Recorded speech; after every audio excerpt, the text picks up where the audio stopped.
Bonjour, chers frères et sœurs de l'Église de l'île Jésus. C'est avec plaisir que je vous retrouve en ce dimanche matin pour regarder ensemble la parole de Dieu sur un sujet qui peut vous intriguer, qui nous intrigue certainement tous. Mais auparavant, j'aimerais vous remercier pour toutes vos prières à l'occasion du décès de mon papa et à l'occasion de ce service qui a eu lieu au cimetière jeudi matin. Nous avons pu suivre toute la cérémonie par Zoom. La qualité était quand même très acceptable et nous avons pu donc être présents par le truchement du logiciel Zoom. Donc encore une fois, merci pour vos prières, pour notre famille immédiate, c'est-à-dire mes enfants, Marie-France, mais aussi pour toute la famille élargie. J'aimerais, avant de débuter cette étude de la parole de Dieu ce matin, j'aimerais faire quelques annonces. Vous avez certainement reçu le bulletin par Internet et je voudrais tout d'abord vous remercier pour votre soutien envers l'Église, pour vos prières et votre soutien financier.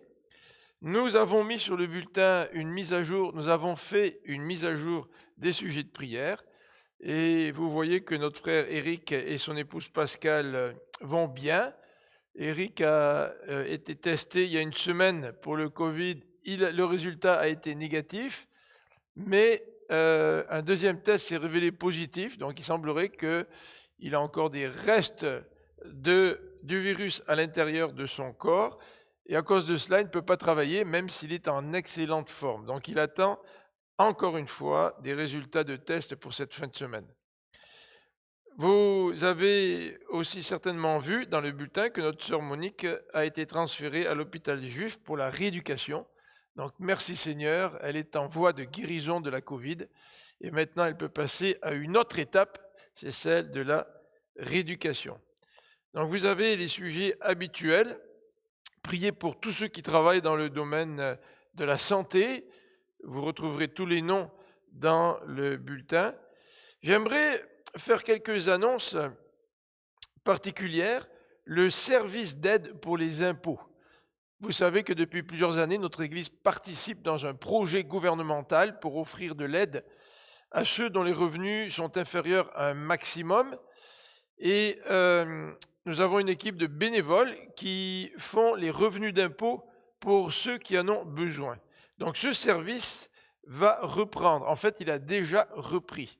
Non pas à l'Église, mais vous pouvez venir déposer vos enveloppes avec votre dossier à l'intérieur. Vous pouvez le déposer à l'église. Quelqu'un va le ramasser et va faire les déclarations pour vous et vous envoyer par courriel les formulaires remplis. De toute manière, l'équipe envoie aussi directement par courriel au gouvernement les formulaires que vous leur donnez complètement remplis. Si vous désirez que la déclaration vous soit remise personnellement, bien nous trouverons un moyen pour faire cela un peu plus tard. Donc je vous invite aussi à cette rencontre fraternelle cet après-midi à 1h30, comme tous les dimanches après-midi, depuis que nous sommes en isolement. Et j'aimerais cet après-midi non seulement qu'on prenne des nouvelles des uns des autres, mais partager un peu sur l'enseignement de ce matin. Je vous rappelle que mercredi, nous avons aussi une réunion de prière et d'études bibliques. Les jeunes, par Zoom, vont se rencontrer vendredi, le 1er mai, comme tous les vendredis. Et le samedi 2 mai, nous avons une réunion de prière, une journée de jeûne et de prière provinciale. Vous avez le lien de la page web de notre association sur laquelle vous allez trouver les détails, les codes pour pouvoir entrer dans ces rencontres de jeûne et de prière. Donc, le comité pastoral se réunit le lundi 4 mai et le comité d'évangélisation aussi le 5 mai et le jeudi 7 mai, donc c'est un petit peu plus tard, la semaine prochaine, nous aurons toujours une rencontre pour le suivi. Pendant la semaine précédente, j'ai interrompu l'enregistrement des capsules quotidiennes Et je vais reprendre donc cet enregistrement demain. Et pour l'avenir, je mettrai sur la page Facebook une capsule par jour du lundi au vendredi. Donc la semaine dernière, j'ai arrêté pour pouvoir m'occuper du service des funérailles de mon père. Et nous allons reprendre du voulant cette activité-là, ces capsules, demain matin. Alors avant de débuter notre prédication, l'examen des textes bibliques que je veux vous présenter, j'aimerais que nous puissions prier ensemble. Donc, prions ensemble. Seigneur Dieu, merci pour ta présence. Ta présence dans notre vie, c'est le plus merveilleux des cadeaux. Pensez, Seigneur, que tu fais de nous le temple du Saint-Esprit, que tu viens habiter en nous, et que ta présence est réelle, que nous puissions la ressentir ou pas. Tu habites, nous dit ta parole, dans le cœur de tes enfants. Et Seigneur, nous savons que tu ne nous abandonnes pas et nous savons que tu es continuellement présent dans notre vie. La Bible nous dit que nous sommes à toi, nous t'appartenons, tu nous as rachetés, nous sommes aussi précieux que la prunelle des yeux. Et Seigneur, nous voudrions nous réjouir de cette réalité.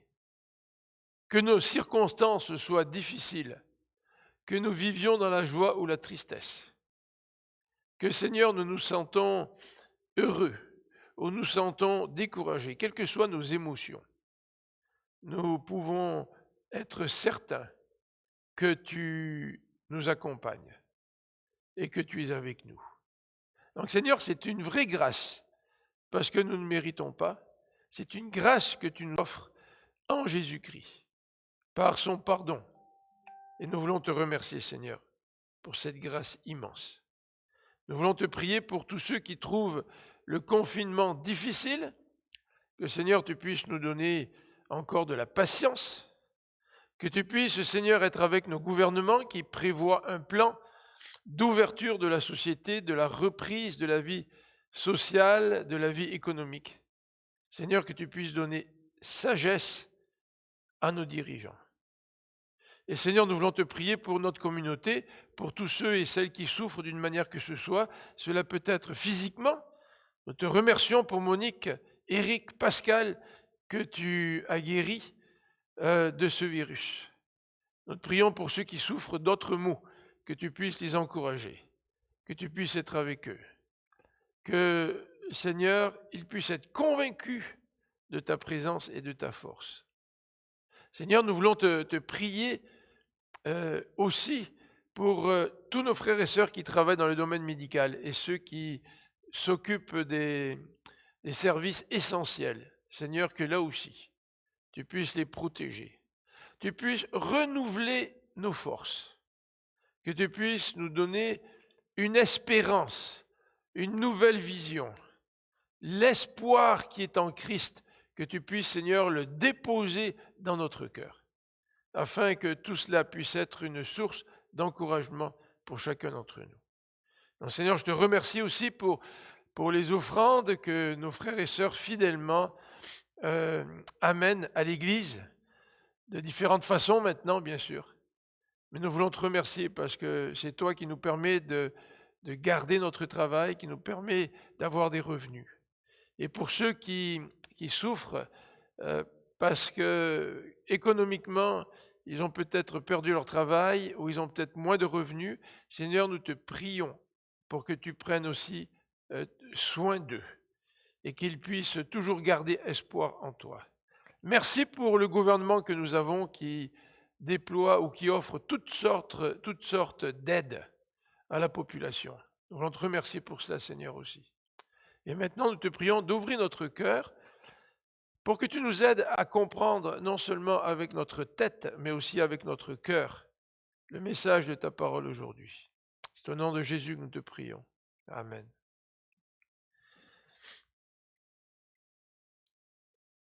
Donc aujourd'hui, j'aimerais que nous puissions regarder plusieurs textes bibliques. En particulier, nous allons examiner ensemble 3 textes clés. Un qui se trouve dans le livre de Job et 2 autres qui se trouvent dans le récit que nous fait la Genèse de l'épisode de Joseph. Je voudrais tout d'abord commencer par le texte au chapitre 1 du livre de Job. Job, chapitre 1, j'aimerais lire la fin du chapitre, versets 20 à 22. Alors Job se leva, déchira son manteau et se rasa la tête. Puis se jetant par terre, il se prosterna et dit, « Je suis sorti nu du sein de ma mère, et nu je retournerai dans le sein de la terre.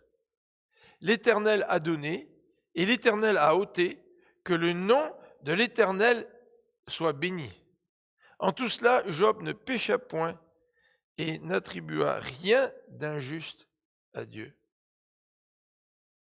Le chapitre 2 du même livre, au verset 9, nous dit ceci. Sa femme, donc la femme de Job, lui dit, « Tu demeures ferme dans ton intégrité. Maudis Dieu et meurs. » Mais Job lui répondit, « Tu parles comme une femme insensée. Quoi? Nous recevons de Dieu le bien et nous ne recevrions pas aussi le mal. » En tout cela, Job ne pécha point par ses lèvres. Voilà le premier bloc de texte pour notre prédication, notre étude ce matin. Le deuxième bloc se retrouve dans le livre de la Genèse. Et nous allons lire ce deuxième bloc alors que nous avancerons dans notre prédication. Alors, quel est le sujet que je voudrais traiter avec vous ce matin? D'un point de vue théologique, ce sujet s'exprime dans une expression, la théodicée. Qu'est-ce que cette expression signifie? Cette expression fait référence à Dieu qui permet l'existence du mal. En fait, pourquoi Dieu permet-il l'existence du mal? Et c'est ce que nous allons regarder aujourd'hui, particulièrement à cause de ce que nous vivons. Le virus n'est certainement pas un bien en soi, puisqu'il provoque la maladie et même la mort. Il déstabilise tout l'équilibre social et économique dans lequel nous vivons. Donc, il est pertinent de nous poser la question, pourquoi Dieu permet-il l'existence du mal? Alors, ce que je voudrais faire avec vous ce matin, c'est tout d'abord regarder le mal que Job a subi. Et Job, dans ses paroles, nous dit que Dieu envoie le mal. Qu'est-ce que Job veut dire? Ensuite, j'aimerais regarder avec vous le mal qu'un autre serviteur de Dieu a subi, le mal que Joseph a subi. Et c'est là que nous allons lire ensemble 2 autres passages dans le premier livre de la Bible. Ensuite, j'aimerais examiner un peu plus en détail la situation, le contexte des paroles de Joseph. Les derniers chapitres du livre de la Genèse nous donnent beaucoup plus d'informations sur la vie de Joseph. Quoique le passage de Job nous en donne, mais consacre moins de temps à cela. Donc nous allons consacrer une partie de notre réflexion sur le contexte des paroles de Joseph, pour ensuite examiner ensemble les paroles de Job et les paroles de Joseph en relation avec notre thème, pourquoi Dieu permet-il l'existence du mal? Et ensuite, en conclusion, bien, j'aimerais vous présenter 3 éléments qui vont certainement nous aider dans ce que nous vivons dans cette période de pandémie. Donc, premièrement, le mal que Job a subi. Nous connaissons tous la situation de Job. Les versets 1 à 5 du chapitre 1er nous décrit sa situation, nous décrit notamment sa prospérité. Et voilà ce que dit ce début du chapitre 1. Donc Job habitait dans le pays d'Ouz, c'était un homme intègre et droit, il craignait Dieu et se détournait du mal. Et le texte nous donne le récit de ses enfants. Il lui naquit 7 filles et 3 filles. Le texte détaille aussi l'ensemble de ses biens. Il possédait 7000 brebis, 3000 chameaux, 500 paires de bœufs, 500 ânesses, un très grand nombre de serviteurs. Et cet homme était le plus éminent de tous les fils de l'Orient. Voilà sa situation. Le texte aussi nous décrit les rapports que ses enfants avaient entre eux. Et le premier chapitre de Job, dans les versets que nous venons de lire, dès le début, nous remarquons un deuxième élément qui caractérise Job. Non seulement Job est un homme prospère, mais Job, c'est un homme pieux. Le verset 1er, cet homme était intègre et droit. Il craignait Dieu et se détournait du mal. En fait, dans ce premier chapitre, nous avons d'autres références à la piété de Job. Lorsque Satan vient se présenter devant Dieu, l'Éternel lui dit « As-tu remarqué mon serviteur Job ? Il n'y a personne comme lui sur la terre, c'est un homme intègre et droit, craignant Dieu et se détournant du mal. » Le texte reprend ce qui a déjà été dit au verset 1er. Et au chapitre 2, au verset 3, nous avons encore une référence à l'Éternel, à Job, alors que Satan vient de nouveau se présenter devant l'Éternel. Celui-ci lui dit « As-tu remarqué mon serviteur Job ? Il n'y a personne comme lui sur la terre. » Nous reprenons encore ce leitmotiv. C'est un homme intègre et droit, craignant Dieu et se détournant du mal. Et là, le texte ajoute une information supplémentaire. Il demeure ferme dans son intégrité. Donc Job a déjà été testé une fois par Satan, et Dieu souligne qu'il demeure ferme dans son intégrité, il persévère. Alors la situation de Job qui nous est décrite au chapitre 1er comprend les 2 accusations de Satan qui vient en présence de Dieu. La première accusation nous est décrite au chapitre 1er, versets 6 à 12.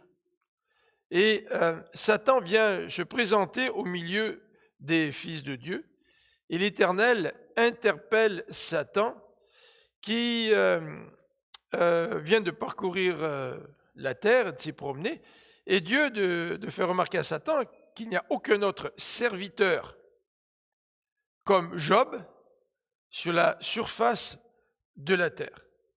Et c'est là que Satan remet en question les paroles du Seigneur. Au lieu de reconnaître et d'admettre que Job est un homme intègre et droit, eh bien Satan suggère que la fidélité de Job envers Dieu, ce n'est pas une fidélité désintéressée. En quelque sorte, il remet en question le témoignage et l'intégrité de Job, tout en remettant en question aussi la remarque de l'Éternel envers son serviteur. Au chapitre 2, nous avons une deuxième accusation de Satan, parce que lors de la première, Dieu lui a permis à Satan de toucher au bien de Job. Et Job nous dit au verset 11 du chapitre 1er, « Étends ta main, touche à tout ce qui lui appartient, et je suis sûr qu'il te maudit en face. » Donc ça, c'est la première accusation de Satan qui aboutit à cette épreuve que Satan envoie à Job, c'est-à-dire la perte de tous ses biens, la perte de ses fils et de ses filles, mais la perte aussi de tout ce qu'il possédait. Donc Job tombe dans la pauvreté et aussi dans le deuil. Mais Job reste fidèle. Nous l'avons lu à la fin du chapitre. Job ne pécha point et n'attribua rien d'injuste à Dieu. Alors je voudrais vous faire remarquer que déjà le verset 21 nous dit « L'Éternel a donné, l'Éternel a ôté, que le nom de l'Éternel soit béni ». Donc j'aimerais vous faire remarquer que c'est Job qui veut toucher à la vie, au bien, c'est Satan qui veut toucher à la vie et au bien de Job, mais dans ce verset 21, Job dit que Dieu a donné et que Dieu a ôté. Mais malgré cette constatation, Job n'a pas péché contre Dieu et n'a attribué rien d'injuste à Dieu. Alors la deuxième accusation de Satan nous est rapportée au chapitre 2, alors qu'une nouvelle fois, Satan vient se présenter devant Dieu en compagnie des fils de Dieu. Et l'Éternel, encore une fois, fait remarquer à Satan, « As-tu remarqué mon serviteur Job ? Il n'y a personne comme lui, il est intègre, il est ferme, même au sein de l'épreuve que tu lui as envoyée, il reste ferme dans son intégrité. » Et Dieu de dire « Et tu m'excites à le perdre sans motif. » Et Satan de répondre « Eh bien écoute, Seigneur, j'aimerais lui envoyer une deuxième épreuve. Une épreuve qui va le toucher profondément dans sa santé. Peau pour peau, tout ce que possède un homme, il le donne pour sa vie. » Là, ce n'est plus une question de prospérité de biens ou même de deuil, mais c'est une question de sauver ta peau. Donc, dans une situation où Job va devoir sauver sa peau, il va maudire Dieu. Et nous connaissons le reste de ce chapitre 2. Dieu met une limite à l'action de Satan en lui disant « touche à ses os et à sa chair, mais épargne sa vie. » Donc la situation de Job, c'est une situation d'épreuve.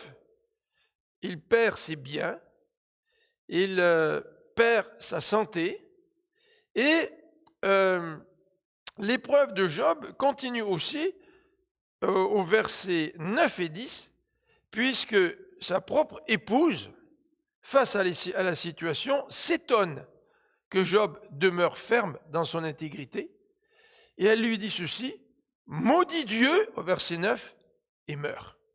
Maudit Dieu et meurt. C'était là l'enjeu de l'intervention de Satan. Satan était convaincu que s'il pouvait suffisamment faire mal à Job, celui-ci allait maudire Dieu avant de mourir. Mais Job répond à sa femme donc qui devient en quelque sorte l'objet de la tentation. Job lui répond, « Tu parles comme une femme insensée. » Alors je vous rappelle que Job vient de perdre tous ses biens, il vient de perdre toute sa famille sauf son épouse, et il vient d'être affligé d'une maladie qui était telle qu'il prenait un tesson pour se gratter le corps tellement cette maladie le démangeait. Alors il répond au verset 19, « Quoi ? Nous recevons de Dieu le bien et nous ne recevrions pas aussi le mal. » Et encore une fois, en tout cela, Job ne pécha point par ses lèvres.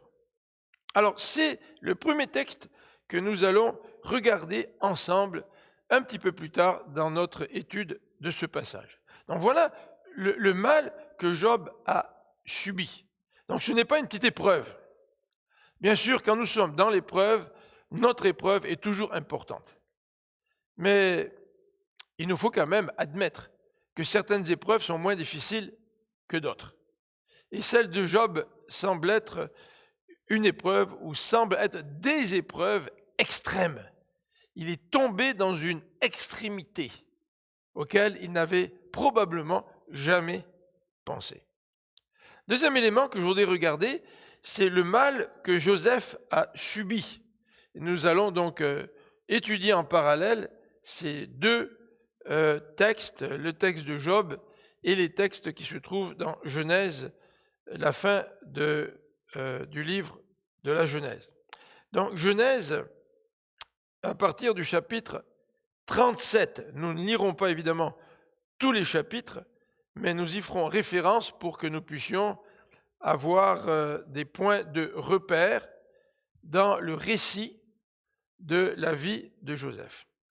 Alors au chapitre 37, il nous est décrit premièrement l'attitude de Jacob envers ses fils. Et le texte nous dit que Jacob avait des préférences. Vous savez que Jacob a eu 4 femmes. Il a voulu épouser Rachel, celle qu'il aimait, mais son beau-père lui a joué un tour. La nuit de noces, il lui donne Léa. Et il se réveille le matin, et voilà qu'il avait pris Léa pour femme. Peut-être qu'il avait un peu trop festoyé le jour de son mariage, je ne sais pas. Et son beau-père lui a donné Rachel par la suite.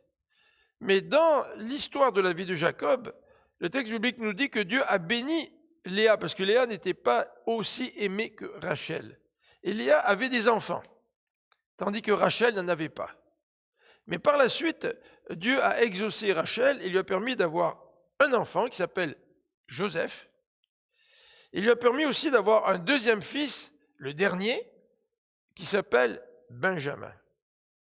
Et le verset 3 du chapitre 37 nous dit que Israël aimait Joseph plus que tous ses autres fils, parce qu'il avait eu dans sa vieillesse. Et il lui fit une tunique de plusieurs couleurs. Alors, quelle était la situation de Joseph? Joseph était le préféré de Jacob, avec toutes les conséquences que cela va impliquer dans la vie familiale. Et il lui offre une tunique. Il lui fit une tunique de plusieurs couleurs. Et en quelque sorte, quand Joseph portait cette tunique, il portait sur lui d'une façon visible la préférence que Jacob avait envers Joseph par opposition envers les autres enfants. Alors je ne l'ai pas précisé tout à l'heure, mais il y a eu tout un conflit entre Léa et Rachel.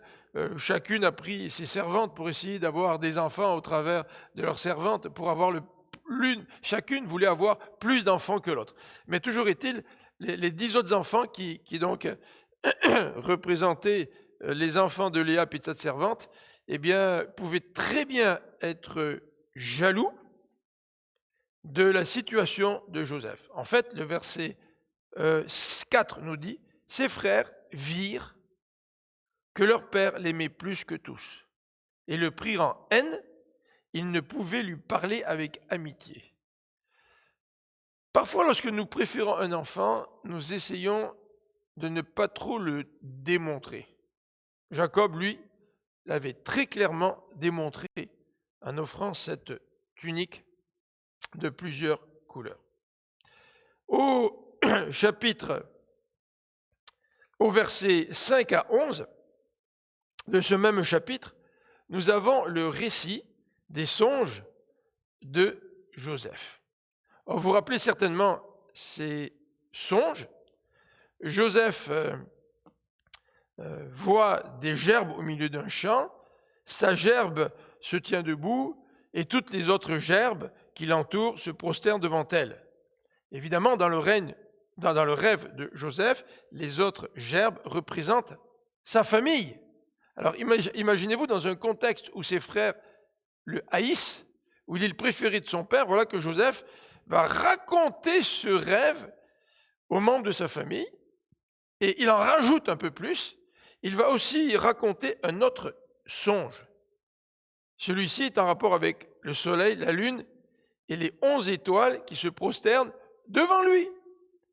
Donc, au lieu de faire preuve de sensibilité face aux sentiments que ressentaient ses frères vis-à-vis de lui, bien Joseph leur raconte cet autre songe. Et ce n'est pas étonnant.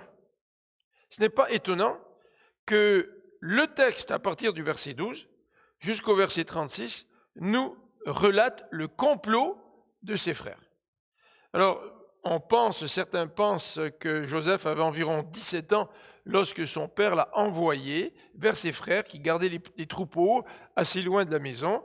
Et lorsque Joseph est arrivé à la rencontre de ses frères ont comploté contre lui. En fait, Joseph avait l'habitude de rapporter à son père tous les faits et gestes de ses frères, évidemment au grand déplaisir de ces derniers.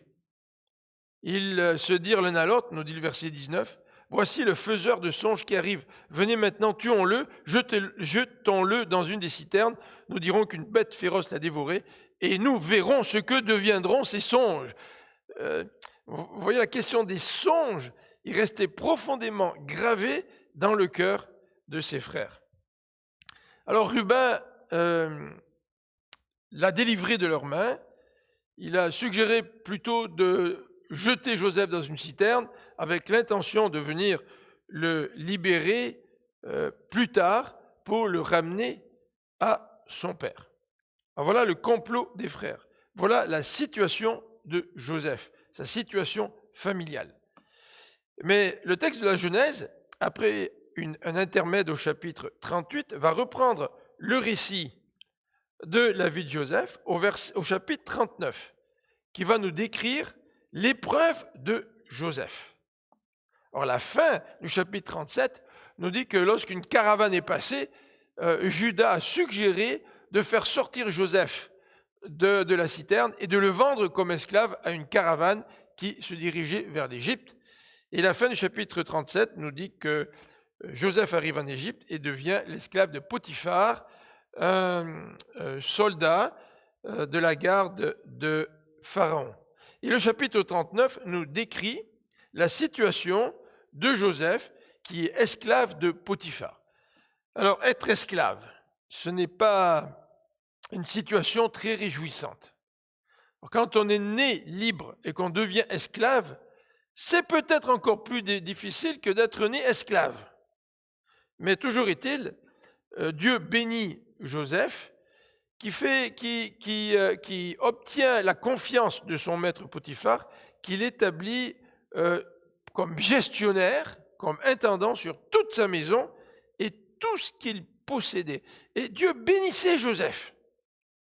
Et dans cette situation, lorsque nous vivons des épreuves et que nous voyons que Dieu nous bénit, c'est un réconfort. Bien sûr, Joseph était toujours l'esclave de Potiphar, mais Joseph avait le rôle enviable de tout gérer les biens de son maître.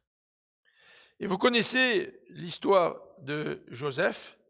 Bien, malgré le fait que ce dernier ait amélioré considérablement sa situation comme esclave, eh bien, il est l'objet d'une fausse accusation de la part de la femme de Potiphar qui veut coucher avec lui.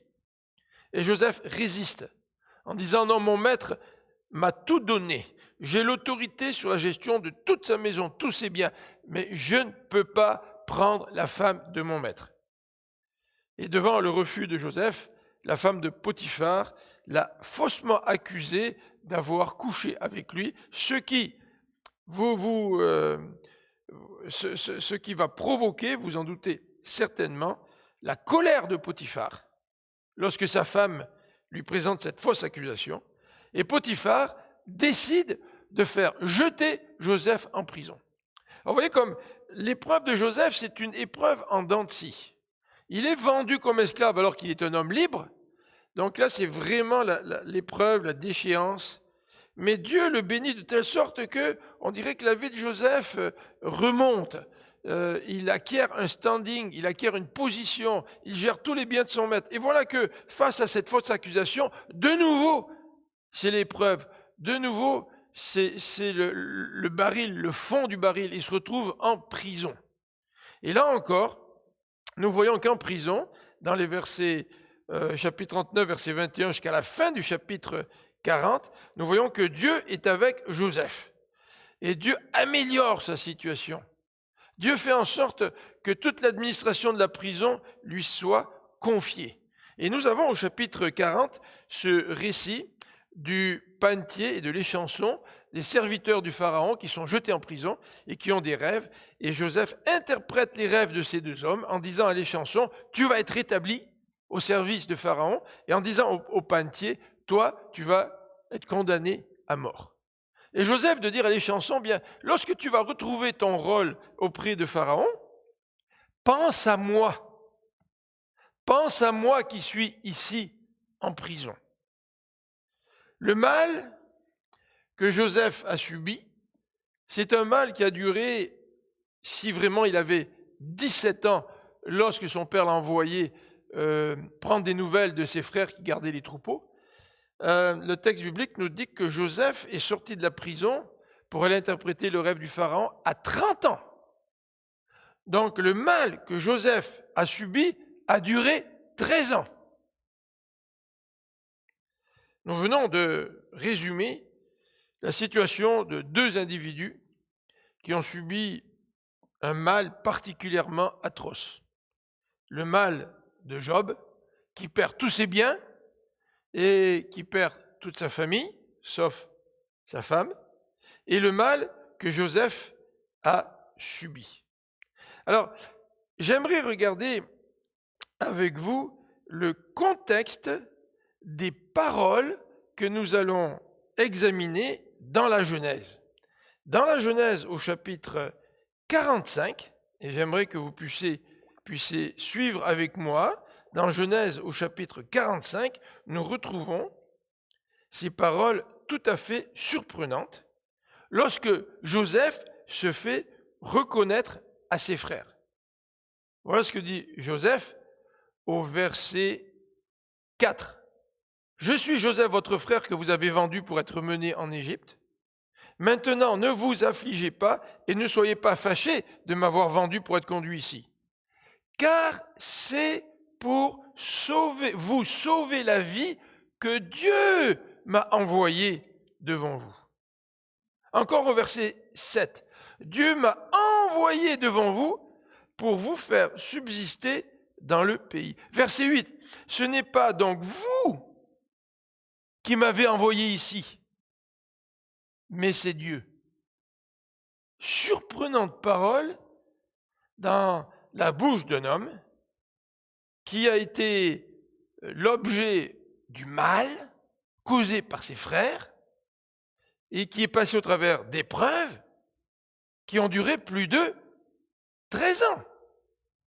Ces paroles sont aussi surprenantes que celles de Job au chapitre 1er et 2 que nous avons lus.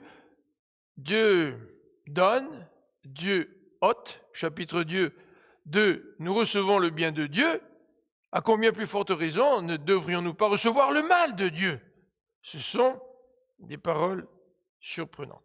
Donc regardons un petit peu le contexte de ces paroles. Tout d'abord, les contextes des paroles de Joseph.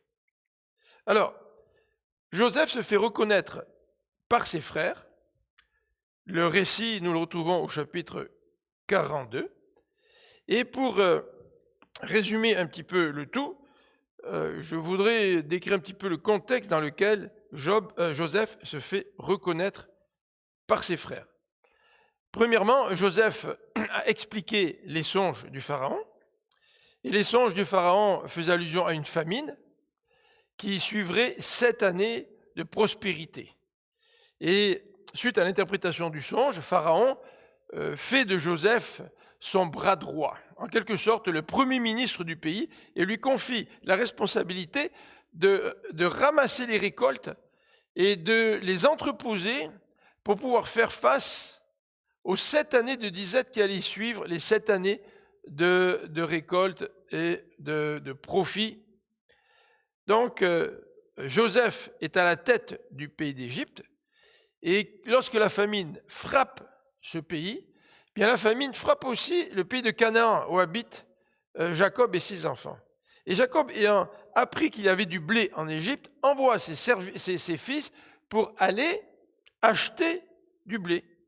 Et nous assistons au chapitre 42, au récit du voyage de ses frères et de la reconnaissance de ses frères par Joseph. Joseph reconnaît ses frères, mais Joseph ne se fait pas encore reconnaître à ses frères. Mais voilà que Joseph accuse ses frères d'être des espions. Et ses frères lui racontent le contexte de sa famille. On avait un frère qui est mort. Notre père Jacob a gardé notre fils le plus jeune, Benjamin. Et Joseph est en train de mettre en doute les paroles de ses frères, les fait mettre en prison pendant 3 jours, et puis leur dit par la suite, écoutez, moi je vais garder un de vos frères, et vous allez retourner chez vous, et vous allez me ramener ce Benjamin dont vous avez parlé. Donc ça, c'est le contexte du premier voyage. Alors Joseph, évidemment, leur donne des sacs de blé. En chemin, les frères, à un moment donné, ouvrent le sac de blé et se rendent compte que l'argent qu'ils avaient utilisé pour payer les sacs de blé avait été remis dans le sac. Et là, ils sont quand même remplis de crainte, mais ils finissent par continuer leur chemin et rentrer chez eux et parler à leur père Jacob. Et Jacob, évidemment, refuse que les frères reviennent avec Benjamin en Égypte. Mais voilà que la famine s'accroît et que Jacob n'a plus le choix. Il n'a plus le choix et il demande à ses fils de retourner en Égypte, mais ceux-ci lui disent, nous ne pouvons pas retourner en Égypte si nous y allons sans Benjamin. Ce premier ministre d'Égypte veut vérifier nos dires et il ne nous donnera aucune nourriture si Benjamin n'est pas avec nous. Finalement, Jacob acquiesce et le texte biblique au chapitre 43 nous présente le deuxième voyage des frères en Égypte. Et c'est dans ce contexte-là que Joseph va se faire reconnaître à ses frères. Alors, Joseph vend du blé à ses frères et demande à un de ses serviteurs de mettre dans le sac de Benjamin, c'est-à-dire son frère à lui, son frère du même père et de la même mère, son frère que Jacob gardait chez lui parce qu'il avait perdu Joseph. Ce frère Benjamin que Jacob aimait particulièrement, car pour lui, il remplaçait Joseph. Donc, dans le sac de Benjamin, il demande à son intendant de déposer la coupe de Joseph. Alors, cette coupe avait une importance particulière. Et voilà que les frères s'en vont. Joseph envoie à leur suite son serviteur qui ouvre les sacs et qui découvre la coupe dans le sac de blé de son frère, donc Benjamin. C'est la catastrophe pour les frères qui sont ramenés devant Joseph et qui vont maintenant comparaître et être accusés de vol. Alors le chapitre 44 nous décrit cet épisode lorsqu'ils reviennent auprès de Joseph. Et là, nous avons toutes sortes de détails très intéressants. Nous voyons l'attitude de Judas qui implore Joseph, tout en ne sachant pas que c'est son frère.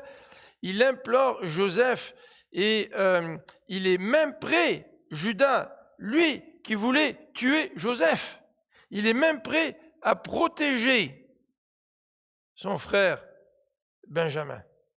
Verset 33 du chapitre 44. « Permets donc, dit Judas, je te prie à ton serviteur de rester à la place de l'enfant comme esclave de mon Seigneur, et que l'enfant, donc Benjamin, remonte avec ses frères. » Ça, c'est le premier contexte de la reconnaissance, quand Joseph se fait reconnaître à ses frères. Et nous pouvons lire ces paroles surprenantes du chapitre 44 ou 45, chapitre 45, au verset 4 à 8, lorsque Joseph dit « Ne vous affligez pas, c'est pour vous sauver que Dieu m'a envoyé. » Alors, les paroles du chapitre 50 qui vont dans la même direction, les paroles du chapitre 50 sont décrites dans le contexte de la mort de Jacob. Alors tournons au chapitre 50 pour regarder le contexte de la mort de Jacob. Donc Jacob a béni ses enfants, sa famille, avant de mourir.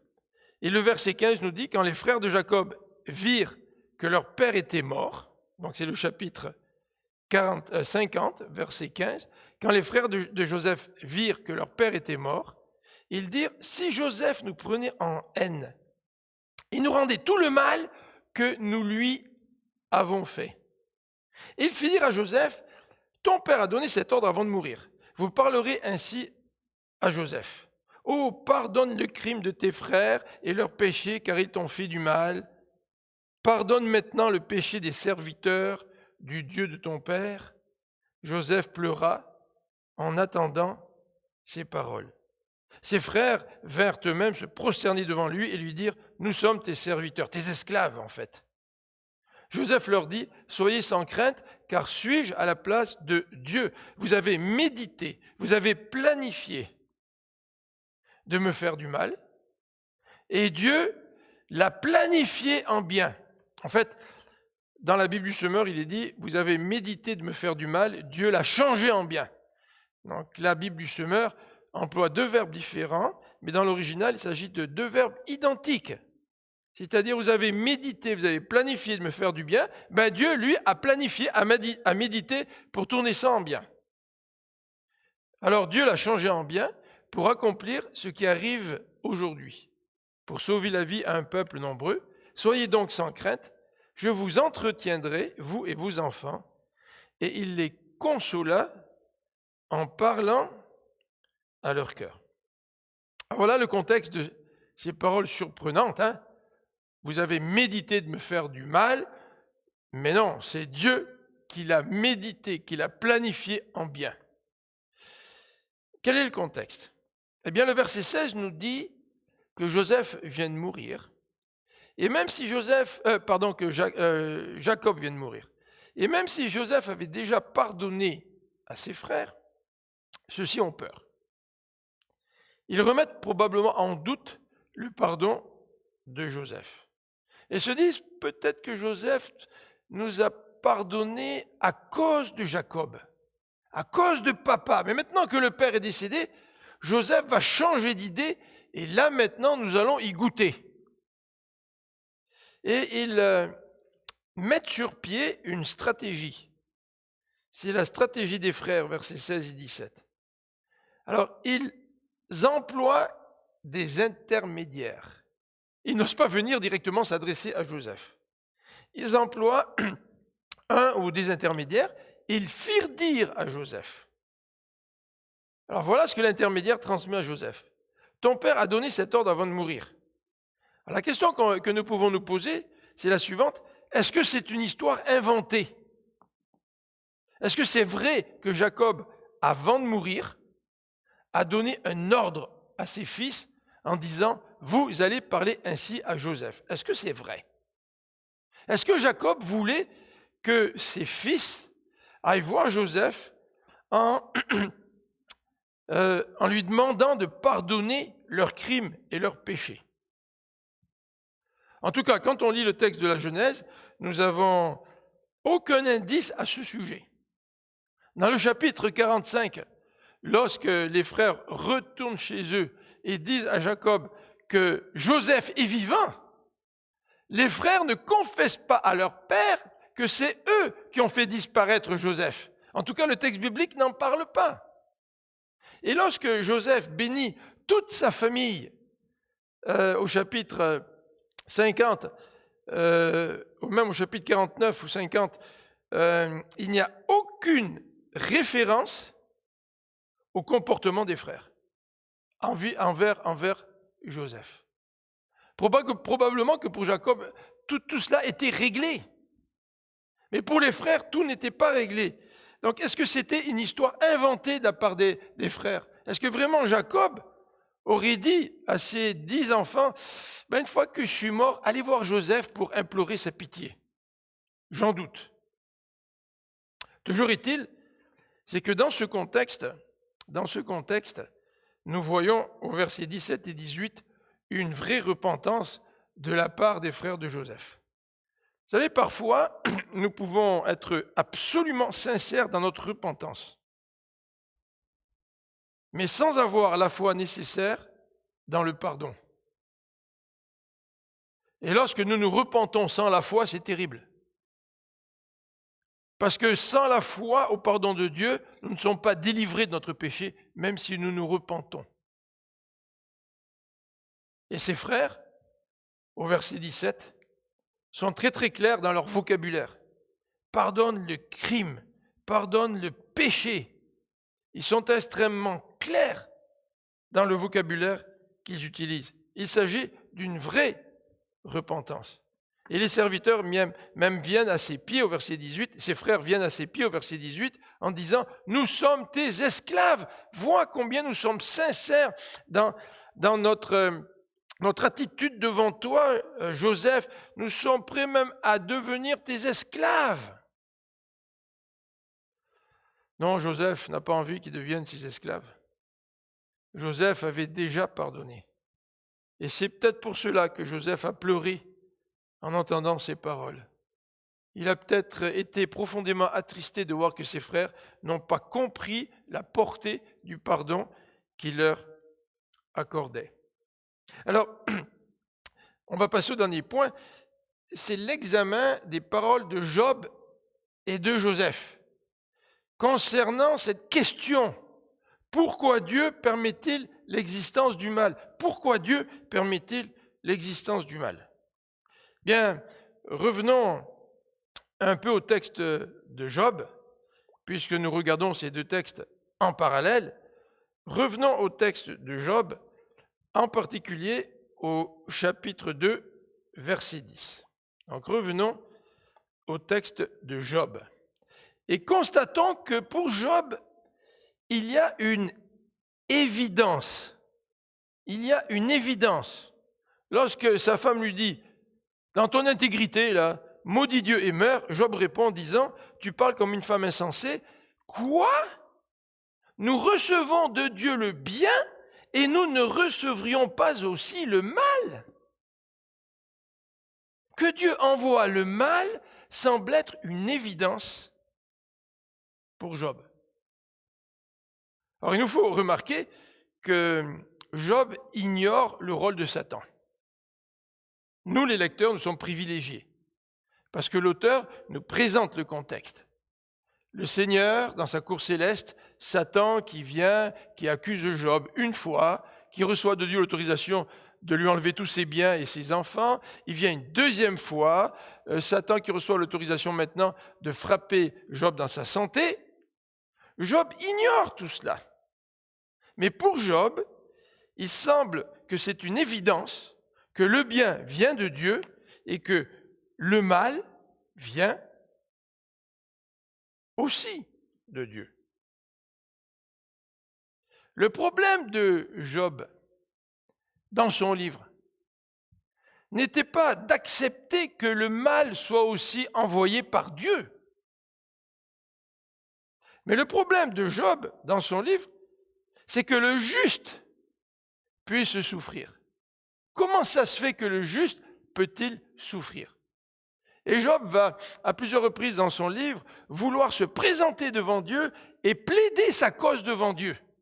Job ne se présente pas comme quelqu'un de parfait, mais Job se présente devant Dieu comme le juste, et il ne comprend pas pourquoi lui, en tant que juste, il souffre. Mais pour Job, c'est une évidence que Dieu envoie le bien comme il envoie le mal. Et ça, c'est une évidence pour Job, mais pour nous, bien souvent, c'est une incompréhension. Et nous ne comprenons pas comment Dieu peut-il envoyer le mal. En fait, le texte biblique nous dit que Job n'a absolument pas péché par ses paroles. Donc la compréhension de Job, selon l'auteur du livre, semble être juste. Lorsqu'il dit que Dieu envoie aussi le mal. Lorsqu'il dit que Dieu donne et Dieu ôte. Quand Dieu ôte, ça provoque de la souffrance. Lorsque quelqu'un décède, ça provoque de la souffrance. Tout l'entourage tombe en deuil. Alors c'est Dieu qui donne et c'est Dieu qui ôte, nous dit Job. Revenons maintenant au texte de Joseph. Au chapitre 45 du livre de la Genèse, nous voyons très très bien que très clairement, même si c'est Dieu qui a envoyé Joseph, comme nous dit le chapitre 45 au verset 4, 4b, je suis Joseph votre frère, que vous avez vendu pour être mené en Égypte. Le texte biblique nous dit clairement que les frères sont responsables du mal qu'ils ont provoqué contre leurs frères. D'une manière très très claire, le texte biblique rend les frères responsables de toute leur attitude vis-à-vis de Joseph. Donc, je suis Joseph votre frère que vous avez vendu, dit Joseph au verset 4b du chapitre 45. Le verset 5a, ne vous affligez pas et ne soyez pas fâchés de m'avoir vendu pour être conduit ici. Donc les frères sont responsables de leur attitude. Mais en même temps, il y a un paradoxe dans les textes de la Genèse, c'est que c'est Dieu qui a envoyé Joseph. Et d'ailleurs, Joseph se sert de cette vérité-là pour consoler ses frères, en leur disant, ne vous affligez pas, car c'est pour vous sauver la vie que Dieu m'a envoyé. Donc nous voyons ce paradoxe. C'est Dieu qui envoie Joseph. Verset 5b. Verset 7a. Dieu m'a envoyé devant vous. Verset 8a. Non, ce n'est pas vous qui m'avez envoyé ici, mais c'est Dieu qui m'a envoyé. Alors le troisième texte, qui va dans la même direction, et que nous voulons examiner pour savoir pourquoi Dieu permet-il l'existence du mal, le troisième texte, c'est celui que nous retrouvons donc au chapitre 50 et au verset 19. Chapitre 50, verset 19. Joseph leur dit, soyez sans crainte. Suis-je à la place de Dieu? Non, Joseph n'est pas à la place de Dieu. Joseph n'est pas celui qui veut exercer la vengeance. La vengeance, dit la Bible, appartient à Dieu. Et Joseph dit au verset 20, vous avez médité de me faire du mal. Encore une fois, la responsabilité de ses frères est soulignée.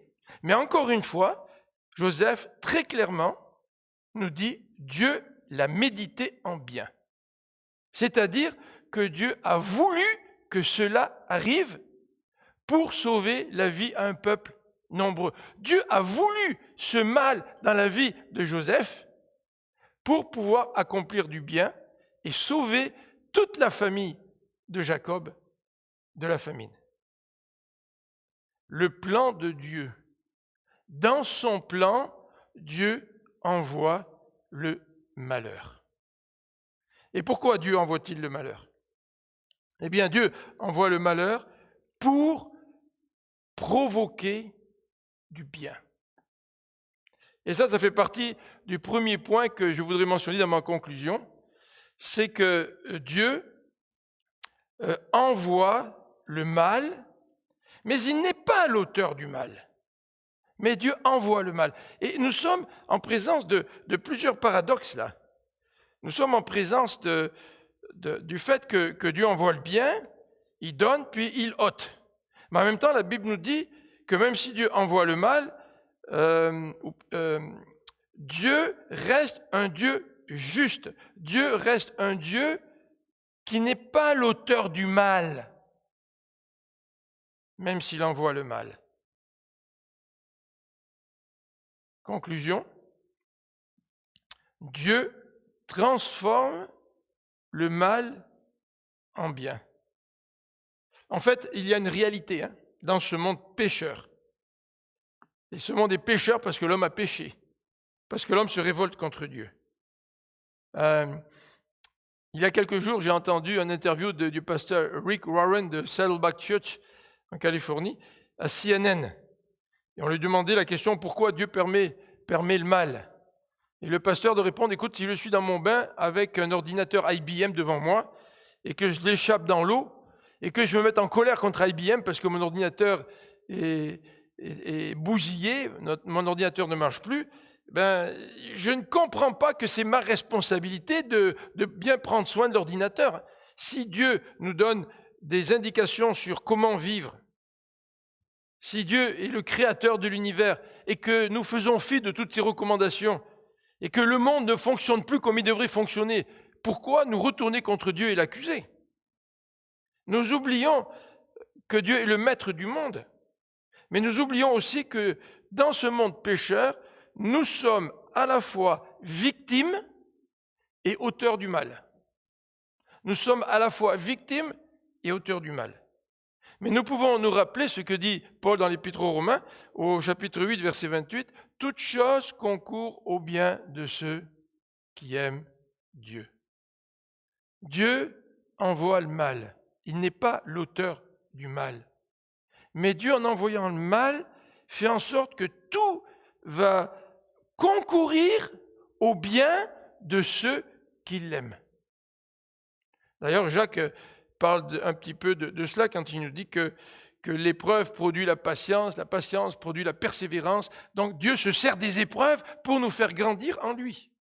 Dieu transforme le mal en bien. Ça, c'est vraiment la belle leçon des récits de la vie de Joseph. Deuxième élément dans ma conclusion, c'est celui-ci.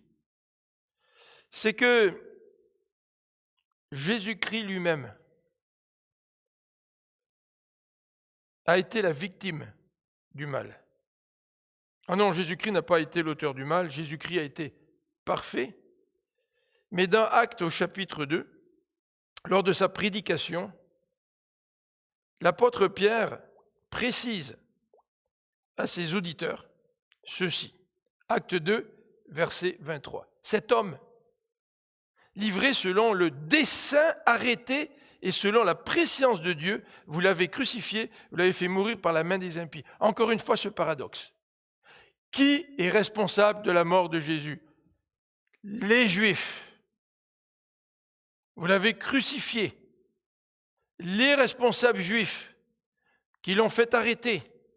Il y a des responsables humains. Mais en même temps, l'apôtre Pierre nous dit, ce mal, cette crucifixion du Christ, la mort de Christ, le rejet du Fils de Dieu, les souffrances de Jésus, font partie du dessein arrêté de Dieu. Ça, c'est la version de Genève. L'expression utilisée, c'est le dessein arrêté. Et c'est la même expression en grec qui est utilisée dans Genèse chapitre 50, où il est question justement du dessein, du plan de Dieu. Vous avez eu comme plan de me faire du mal, le plan de Dieu, c'était de le transformer en bien. Jésus est la victime par excellence, mais Dieu, nous dit la parole, a changé la mort en résurrection. Verset 24 de cette prédication de Pierre dans Acte 2, Dieu l'a ressuscité en le délivrant des liens de la mort. Voilà comment Dieu se sert du mal, le transforme en bien et fait éclater la victoire de Jésus-Christ sur la mort par sa résurrection. Nous vivons aujourd'hui une pandémie. Qui est responsable de la pandémie? Ce soir, il y a une émission avec Tisser et j'ai écouté un petit peu des spots publicitaires où il nous dit que d'une certaine façon, les hommes ont une responsabilité face à la pandémie. Et il raconte que l'homme déboise énormément et détruit l'habitat des animaux. Et quand on détruit des habitats des chauves-souris, eh bien les chauves-souris vont aller se réfugier dans des arbres qui sont beaucoup plus près des habitations des fermiers ou des habitations des hommes. Au lieu de rester dans cette forêt vierge qui a un équilibre, eh bien cet équilibre est détruit et cela pourrait expliquer, d'après le documentaire, que des virus se soient transmis de chauve-souris à un animal et de notre animal à l'homme. Avons-nous une responsabilité dans cette pandémie? Probablement, d'une certaine façon. probablement. Mais le texte de Job nous dit au chapitre 1, 21 que Dieu donne et Dieu ôte. Le texte de Joseph nous dit que Dieu a envoyé Joseph chez Potiphar. Il a envoyé Joseph en prison. Est-ce que la pandémie est envoyée par Dieu? Job, au chapitre 1, verset 22, nous dit que Job n'a aucunement péché contre Dieu par ses paroles. Et ce commentaire vient après l'affirmation de Job, Dieu a donné, Dieu a ôté, que le nom de l'Éternel soit béni. Pourquoi Dieu permet-il l'existence du mal? Oh, c'est une question difficile. Et c'est vrai que dans mon cœur, je peux me rebeller contre l'idée même que Dieu envoie le mal. Je peux me rebeller contre le fait que Dieu permet au mal de subsister. Ou de notre côté, je peux maintenir en tension des vérités bibliques que je n'arrive pas toujours à bien harmoniser, mais qui restent vraies. Dieu donne, Dieu ôte. Dieu envoie le mal pour le transformer en bien. Et que comme Job, nous puissions dire, même dans ces temps de pandémie, dans ces temps de souffrance, dans ces temps de deuil pour plusieurs, que nous puissions être convaincus que Dieu reste juste et que nous puissions ne pas pécher en attribuant rien d'injuste à Dieu, comme nous dit Job, chapitre 1, verset 22. Prions ensemble. Seigneur notre Dieu, Seigneur notre Dieu, c'est une grande question, cette question d'un Dieu qui permette l'existence du mal. Et Seigneur, nous ne voulons pas te réduire pour pouvoir mieux te comprendre, pour pouvoir mieux te mettre dans une petite boîte. Nous ne voulons pas te réduire. Nous réalisons aujourd'hui en lisant ces textes de Job et de Joseph que Seigneur, tu envoies le mal. Mais par la foi, nous savons que tu envoies le mal pour le transformer en bien. Et qu'ultimement, Seigneur, dans ton dessein arrêté, comme dit Pierre dans Acte 2, dans ton dessein arrêté, tu as envoyé Christ pour qu'il meure sur la croix. Tu as accepté de souffrir des conséquences du mal, puisque ton propre Fils est mort sur la croix pour nous. Mais Seigneur, loué sois-tu, parce que tu as pris ce mal et tu l'as transformé en bien, et ta gloire éclate au travers de la résurrection de Christ. Seigneur, pour cette pandémie, c'est notre même prière, que tu puisses transformer ce mal en bien pour ta gloire, dans notre vie, et pour que ta gloire éclate devant cette humanité qui se meurt sans toi.